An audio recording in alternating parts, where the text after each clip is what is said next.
pela oferta, você encontra álcool gel também em tudo quanto é canto. Esses problemas pelo menos foram resolvidos. Os outros permanecem do jeito que estavam. Se não, vejamos. O Ministério Público de São Paulo, Sheila, pediu que a Cracolândia seja imediatamente evacuada. Eu acho que todo mundo a essa altura sabe o que é a Cracolândia, mas para quem não sabe, é um pedaço do centro de São Paulo em que se concentram usuários de drogas, normalmente o crack.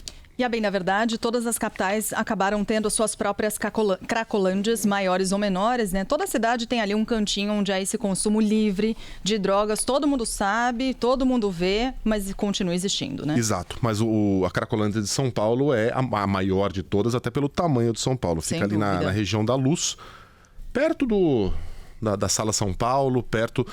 Uma região que era para ser o coração turístico da cidade, porque tem... monumentos, parques, praças, museus estupendos por ali. Você tá só alguns. Parque da Luz, que é um dos mais bonitos da cidade, um dos mais bonitos, sem dúvida. O Museu da Língua Portuguesa, que está sendo reconstruído. Aliás, se não me engano, já era para ter sido entregue e não foi por causa da pandemia do corona, ou se não era para ter sido, vai ser entregue nos próximos meses. A própria Estação da Luz, que é um monumento arquitetônico de São Paulo. O que mais que tem por ali? Me ajuda. A Pinacoteca. Mas eu não me esqueço da primeira vez que passei sem querer pela Cracolândia. O seu queixo cai que você não consegue colocar ele de volta no lugar. E que triste se acostumar a isso, né? Que triste se acostumar a isso. Mas a gente se acostumou. Mas agora o Ministério Público de São Paulo resolveu tomar uma providência. Pediu a evacuação imediata da Cracolândia. O objetivo agora é evitar que aquelas centenas de pessoas que se aglomeram na região sejam contaminadas pelo coronavírus. Essa região, que é conhecida como a do fluxo, aumentou nas últimas semanas. Tem muita gente que está tentando ajudar esses usuários de droga. Eles entregam 700 marmitas todos os dias há 2 semanas. E talvez por isso ou por outros motivos, talvez pela falta total de alternativas dessas pessoas, especialmente numa época em que a gente vive um período de isolamento, a concentração por ali aumentou. E aí o promotor de justiça Cássio Concerino afirmou numa entrevista aqui à Rádio Bandeirantes que o pedido feito à justiça é de tolerância zero, aspas. É inadmissível, pelo momento em que vivemos, haver aglomeração como na Cracolândia. As pessoas devem ser retiradas de lá. Precaução ao vírus e combate ao tráfico de drogas. Muito bem, olha... Espetacular. Sério, quem haverá de discordar dessa decisão? Quem haverá de ser contra a precaução ao vírus e o combate ao tráfico de drogas? Mas para onde vão essas pessoas? O Ministério Público não tem nenhuma ideia. Ele mesmo admite na mesma entrevista que não há um plano do poder público para acolher os usuários de drogas. Olha aí!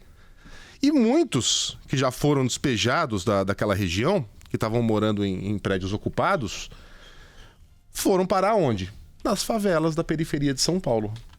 Como é que isso está prevenindo a doença? Como é que isso está ajudando essa pessoa? Como é que isso está fazendo um bem? Então é nessas horas, quando esse tipo de decisão é tomada na base da canetada de um burocrata qualquer, e não custa lembrar que foi esse mesmo Ministério Público que proibiu a Prefeitura e o Governo do Estado de realizarem internações compulsórias. Também não é uma medida muito simpática, se tirar aquele cara à força, mas a alternativa, aquele cara é senhor de si, aquela pessoa tem controle sobre a própria vida. Há países altamente democráticos, que não passam nem perto de serem ditaduras, que incluem em suas estratégias de combate às drogas a internação compulsória. O exemplo mais escandaloso é dos Estados Unidos. O poder público não permite ali a formação de cracolândias pelas cidades americanas, embora muitas vezes elas se formem e acabem se tornando problemas sem solução, porque não há nem mais como você retirar aquelas pessoas dali.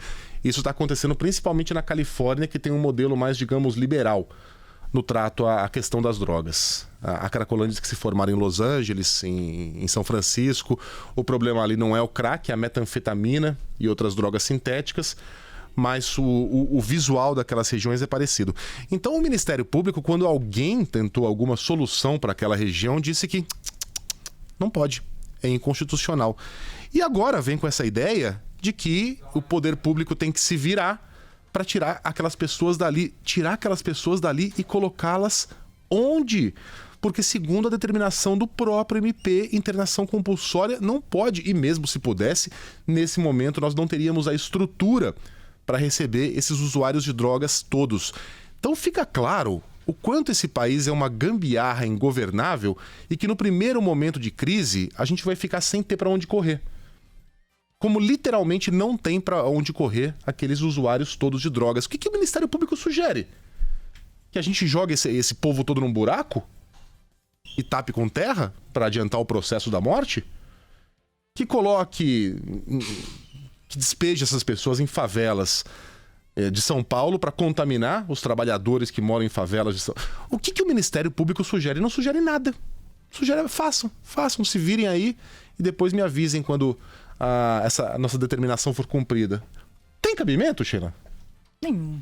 Tem cabimento? Num momento como esse, você querer consertar a gambiarra que é São Paulo, a gambiarra que é o Brasil na base da canetada?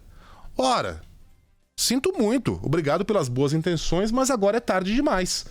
Que pensemos nisso quando essa pandemia for embora e a gente transforme esse país num país mais justo, num país mais equilibrado, num país que pensa nos problemas que possam vir a surgir. Mas eu tenho a impressão, conhecendo esse Brasil há 43 anos, que isso não vai acontecer não, meu galo. Toca a bateria.